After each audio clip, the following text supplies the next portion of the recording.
Akhir tahun, awal tahun, rupa-rupanya suasana atau suhu politik semakin memanas.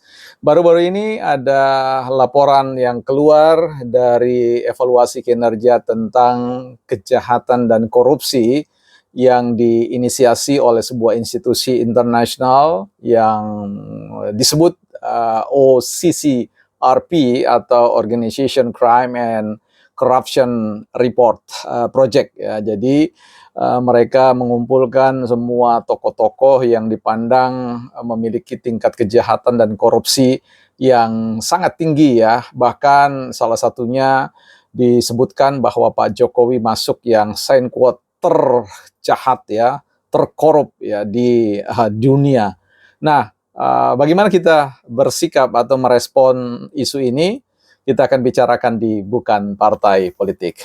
Selamat datang teman-teman di channel Bukan Partai Politik, ruang publik, sekolahnya publik, bukan sekolahnya partai, tempat kita bersama-sama belajar setahap demi setahap meninggikan kemampuan kita berargumentasi, bukan berteriak, memaki, apalagi dengan pendekatan yang sangat emosional. Don't raise our voice emotion but argument.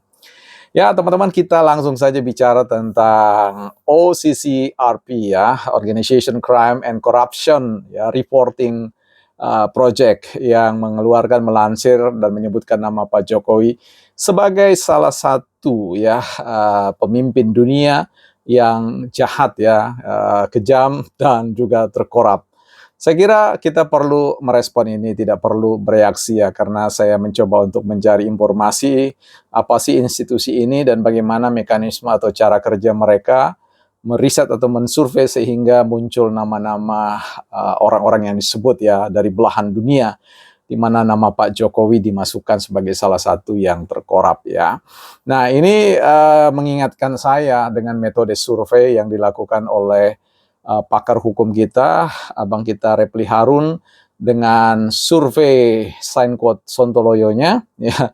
Mohon maaf saya sebut beliau begitu karena memang beliau adalah orang yang selalu menyebut kita-kita ini Sontoloyo ya, punya logika Sontoloyo. Jadi ada juga survei Sontoloyo yang kalau teman-teman ingat waktu itu bagaimana beliau abang kita ini mensurvei tentang respon publik.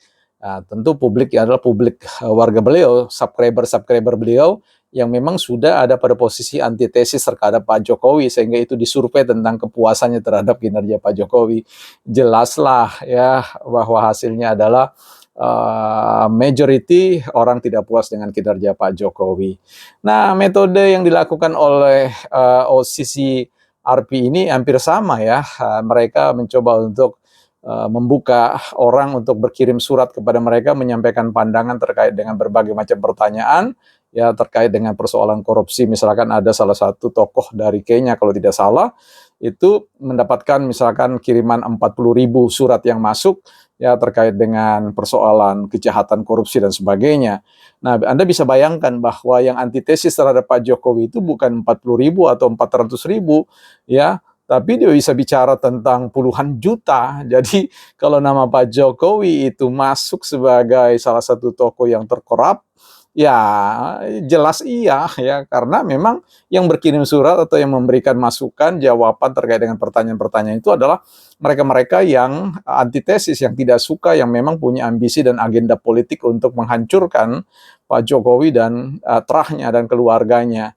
Nah, beda. Kenapa kemudian yang mendukung sekitar 58% itu tidak memberikan suara? Ya karena mereka tidak perlu lagi harus didikte oleh lembaga apapun, sekaliber internasional manapun, ya dari ujung dunia manapun. Karena sekali lagi 58% yang memberikan dukungan kepada Pak Prabowo Gibran dan termasuk di dalam adalah Pak Jokowi adalah orang-orang yang sudah selesai dengan evaluasi kinerja Pak Jokowi yang approval ratingnya 80-an persen ya 80 sampai 85%. Jadi tidak perlu diintervensi oleh, tidak perlu diajari oleh publik internasional, apalagi organisasi yang mengedepankan tentang metode surveinya dengan cara yang menurut saya tidak kredibel ya, dengan cara yang menurut saya sangat emosional ya, karena sekali lagi bahwa sebuah riset itu harus berjarak antara objek yang diriset dengan subjek yang meriset.